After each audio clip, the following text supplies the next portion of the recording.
Welcome to my podcast, My Coach Ministry. I am Coach Raquel, and today I'm going to be talking about authenticity and self-awareness and the role self-awareness plays in authenticity. I hope you had a wonderful weekend, and I hope that your day today is going so fantastic, so fabulous.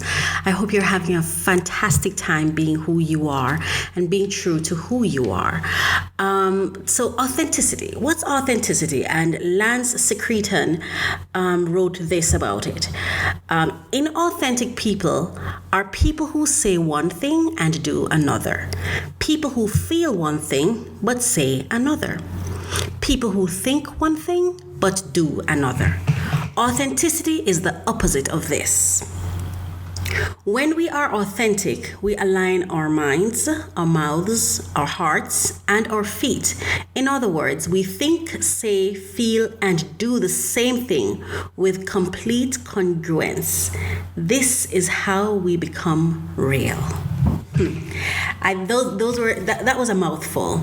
So I don't know if you listened to my podcast hosted by myself and Keith the Entrepreneur, Finding Happy, where we talk about thoughts, feelings, and actions and how one feeds into the other, and when they work harmoniously, that is when we really truly live in our authenticity and find peace and contentment and joy and happiness in being who we are and owning our truth. So how do we get to a place of authenticity, right?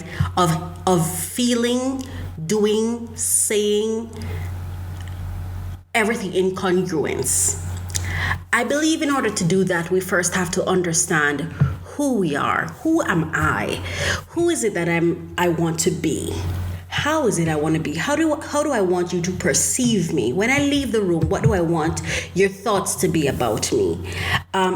You cannot dictate how another person is going to interpret you, in that we interpret things and add meanings to things based on who we are. However, there is some circle of influence that we have, and so we can determine who we want to be, so we can know when someone get a good understanding of who we are, or they're just using their own experiences and the meanings to define who we are. And with that circle of influence, what can we do to further strengthen that, to at least do as much as we can for the best outcomes possible? What I would turn you to is what we call the awareness wheel. And the awareness wheel is adapted by Diane Houle Rutherford. And I became exposed to this in a leadership training, and it was such an empowering thing for me. And ever since, I've been learning more and more all I can about self-awareness, because I invented the thought, at least from my perspective, own your truth. I created a whole personal movement around that, where I vowed to always own my truth, to get an understanding of what it is and own it in every moment. And I believe that owning your truth is a moment by moment thing, because your truths can change based on your experiences and what you're going through. And now remember that owning truth is not about honesty or dishonesty. It's not about fact. It's about who am I? How am I being in this moment? How am I feeling? What is true for me in this moment? So the awareness wheel, it's a tool for self-awareness and reflection, and this has been very helpful for me to help me own my truth, to identify what is happening in this moment, how do I feel about it, what are my thoughts on it, and what do I want as a result of it, right? And so my actions can be more informed and more in my favor. So I think I would like to share it with you, because I believe that when you become aware of this, it will also empower you. So the awareness wheel has 5 different sections, and going clockwise, we start with I sense, I think, I feel, I want, I do.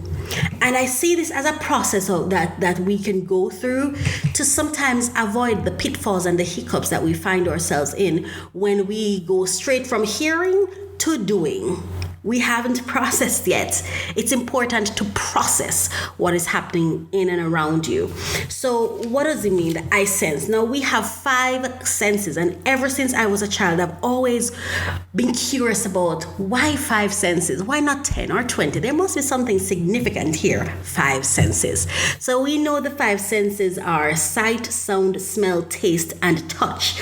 Right now you have 5 senses, and your 5 senses are your immediate points of contact with the outside world. Through these, you collect raw data, observation, facts, descriptions. So it is through your 5 senses that we intake the world, that we ingest from the world, that we receive information, data, or thoughts, or whatever, those things that come, data that comes to us, information. After receiving information, so for example, you see something or you hear something, the next thing to do in your process is to think about it.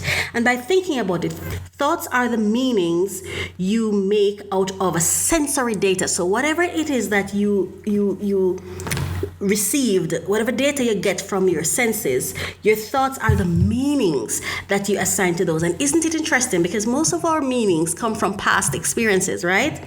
Hopefully lessons.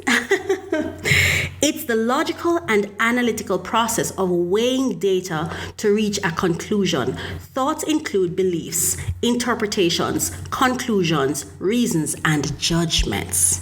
Now that is such a powerful thing. So when you have sensory data, we process that data by adding meanings to it based on our belief system, our value system, our past experiences, the things that we've been taught, and based on our own judgments.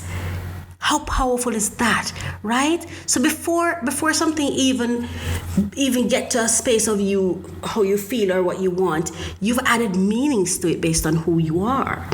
And then the third is I feel.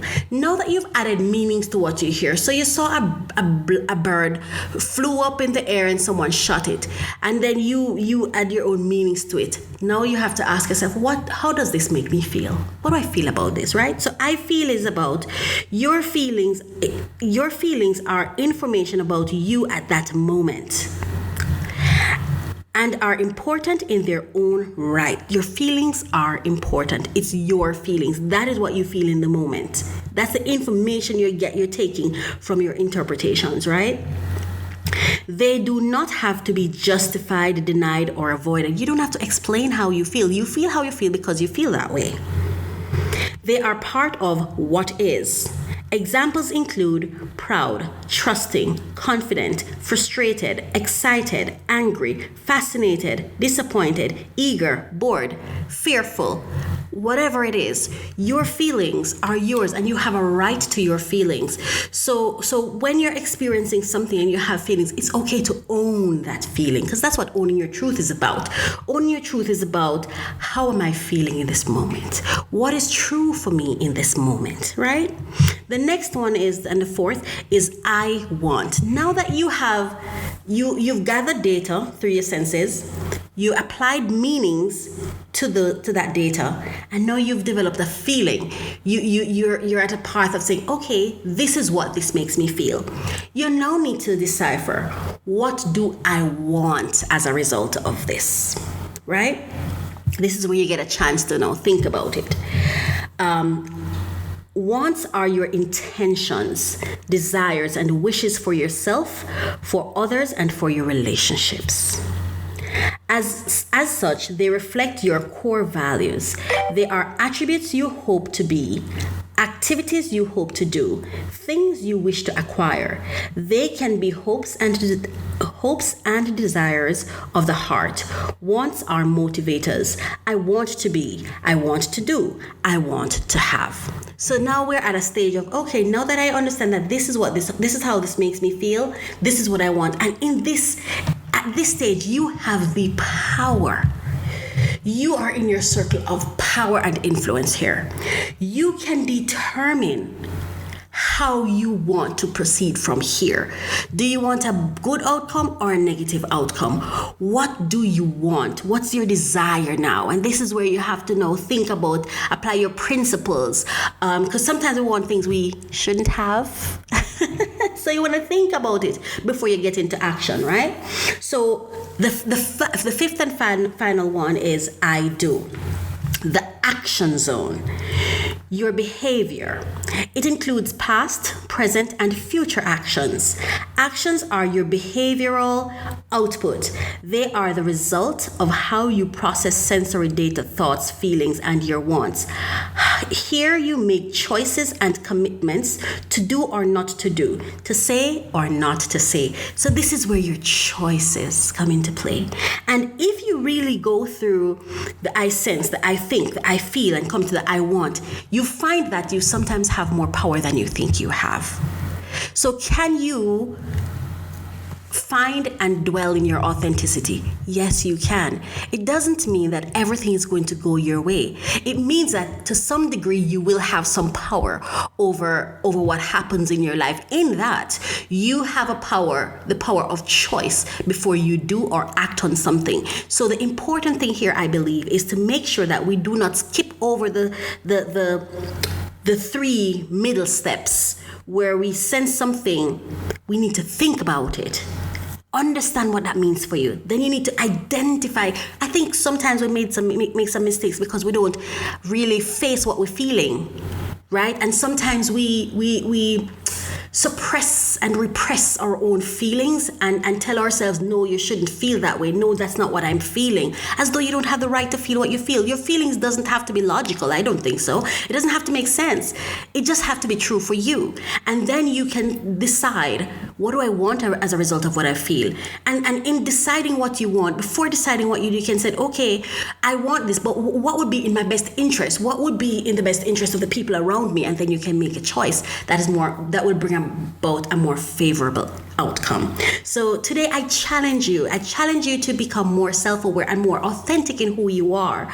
Know who you are, because remember, I want to leave this with you, right? Your brokenness, your greatness is in your brokenness. It's through your brokenness that your greatness will come about. It's through your need that you'll be able to become inventive. So your greatness is in your brokenness. Don't you ever forget that. Own your truth. Thank you so much for listening to me today. I'm Coach Raquel. Have a great day.